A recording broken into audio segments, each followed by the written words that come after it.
আর কিছুদিনের মধ্যেই ঈদুল আজহা উদযাপিত হতে যাচ্ছে। ঈদুল আজহাকে ঘিরে ঘরমুখী মানুষ ঢাকা টাঙ্গাইল মহাসড়কের এই টাঙ্গাইল মহাসড়কটি দিয়ে অতিক্রম করবে।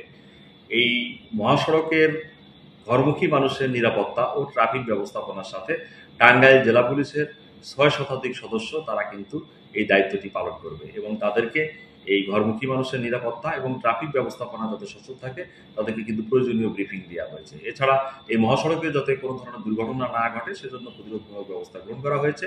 যদি দুর্ঘটনা ঘটেই যায় তাহলে সেক্ষেত্রে আমাদের মহাসড়কে ৬টি রেকার টিম, জেলা পুলিশের প্রয়োজনীয় সংখ্যক সদস্য, সেই সমস্ত উদ্ধার কার্যক্রম সহ যাবতীয় ব্যবস্থাপনা কিভাবে সংগঠিত হবে সে ব্যাপারে কিন্তু পর্যাপ্ত পরিমাণে ব্রিফিং করে দেওয়া হয়েছে। তো আমরা আশাবাদী গত ঈদ উল ফিতরে আপনারা জানেন যে একটি চমৎকার ঈদ উপহার কিন্তু আমরা দিতে পেরেছি এবং ঘরমুখী মানুষ তারা কিন্তু আপনাদের মাধ্যমেই প্রচারিত হয়েছে, তারা অত্যন্ত স্বাচ্ছন্দ্য পরিবেশে কিন্তু এই মহাসড়কটি দিয়ে অতিক্রম করতে পেরেছে।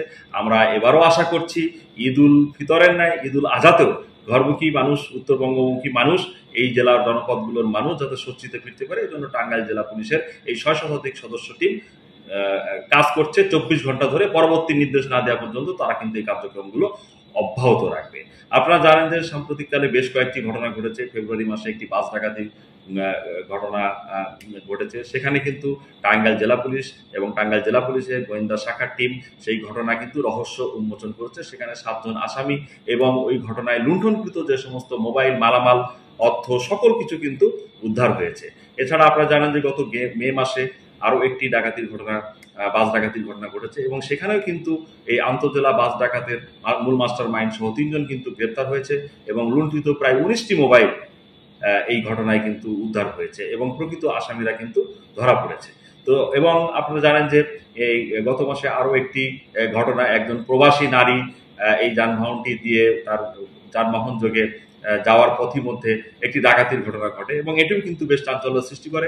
তো আমরা টাঙ্গাইল জেলা পুলিশ সেই ঘটনাটাকেও কিন্তু অত্যন্ত বিচার বিশ্লেষণ এবং পেশাদারিত্বের সাথে সেই যে ঘটনাটা খুব চাঞ্চল্য সৃষ্টি করেছিল, আমরা খুব অল্প সময়ের ভিতরে এই ঘটনাটার মূল রহস্য এবং এই ঘটনার সাথে জড়িত মূল মাস্টার মাইন্ড সহ আন্তঃজেলার ৫ জন সক্রিয় সদস্যকে কিন্তু গ্রেপ্তার করতে সক্ষম হয়েছি এবং তাদের কাছ থেকে যে সমস্ত লুণ্ঠনকৃত মোবাইল এবং ডাকাতির কাজের সরঞ্জামাদি ছিল এবং মাইক্রোবাসটি ডাকাতিরা ব্যবহার করেছিল, সেই মাইক্রোবাস, ডাকাতির সরঞ্জামাদি, লুণ্ঠনকৃত মোবাইল, টাকা সহ সকল কিছুই কিন্তু টাঙ্গাইল জেলা পুলিশ এবং তথা টাঙ্গাইল জেলার ডিবি পুলিশ কিন্তু সেই মামলার রহস্য উন্মোচন করেছে এবং পুরো ঘটনার কিন্তু ডিটেক্ট করা হয়েছে এবং মূল মাস্টার মাইন্ড ছিল ৫ জন সদস্য গ্রেপ্তার করেছে।